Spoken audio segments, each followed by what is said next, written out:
Assalamualaikum warahmatullahi wabarakatuh. Perkenalkan, nama saya Zarif Gani Alabjisada dari Prodi BKPI semester 2. Di sini saya akan menjelaskan tentang ilmu fiqh dan usul fiqh.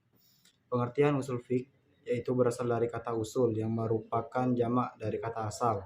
Secara etimologi berarti sesuatu yang dasar bagi yang lainnya. Dengan demikian, dapat diartikan bahwa usul fiqh itu adalah ilmu yang membawa kepada usaha merumuskan hukum syarak dari nilainya yang terperinci, atau dalam artian sederhana adalah kaidah-kaidah yang menjelaskan cara-cara mengeluarkan hukum-hukum dalil-dalilnya.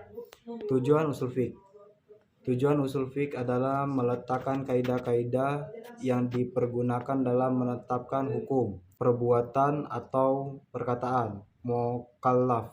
Dengan kaidah itu dapat dipahami hukum syarak yang ditunjuk oleh nas. Pengertian ijma.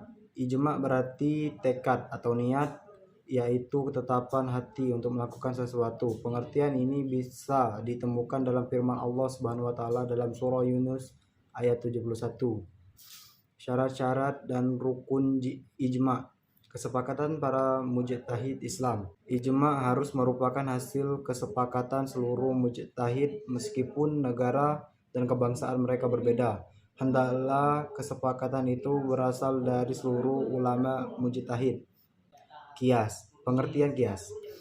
Kias secara bahasa berasal dari kata koso, yakisu, yakison, ukuran atau mengukur, mengetahui ukuran sesuatu atau menyamakan sesuatu dengan yang lain. Macam-macam kias. Kias aula yaitu kias iliyatnya mewajibkan adanya hukum dan yang disamakan mulhaq dan mempunyai hukum yang lebih utama daripada tempat menanyakannya. Mulhaq bih, misalnya memukul kedua orang tua dengan mengatakan kepadanya. Sumber hukum Islam, Al-Quran dan hadis. Pengertian Al-Quran.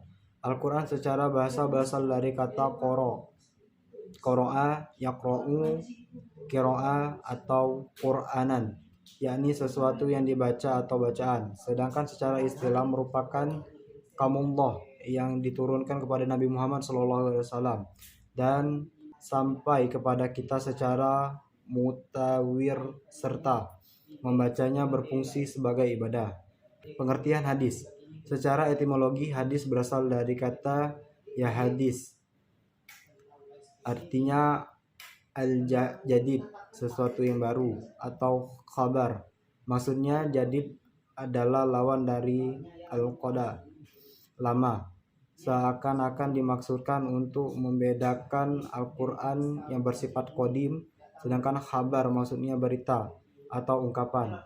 Pemberitahuan yang diungkapkan oleh perawi hadis dan sanadnya bersambung dengan menggunakan kalimat hadats, memberitakan kepada kami. Sumber hukum Islam, ijtihad dan mujtahid. Pengertian ijtihad, pengertian untuk mengerjakan sesuatu yang sulit.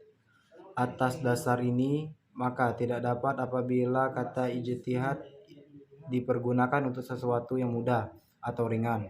Pengertian ijtihad menurut istilah hukum Islam adalah mencurahkan tenaga, memerapikan untuk menemukan hukum agama syarah melalui salah satu dalil syar'i.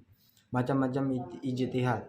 Ijtihad dibagi menjadi 3 golongan. 1. Ijtihad pabani, yaitu ijtihad untuk menemukan hukum-hukum yang terkandung dalam nas yang sifatnya zoni. Ijtihad kias, yaitu ijtihad terdapat dalam permasalahan yang tidak terdapat hukumnya dalam nas Al-Quran dan Sunnah dengan metode kias. Ijtihad istilah, yaitu ijtihad yang tidak terdapat ketentuannya di dalam nas. Yang telah saya lakukan, apabila ada saya salah, saya mohon maaf. Apabila kurang kata, itu murni dari saya sendiri. Billahi taufiq wal hidayah. Saya akhiri, wassalamualaikum warahmatullahi wabarakatuh.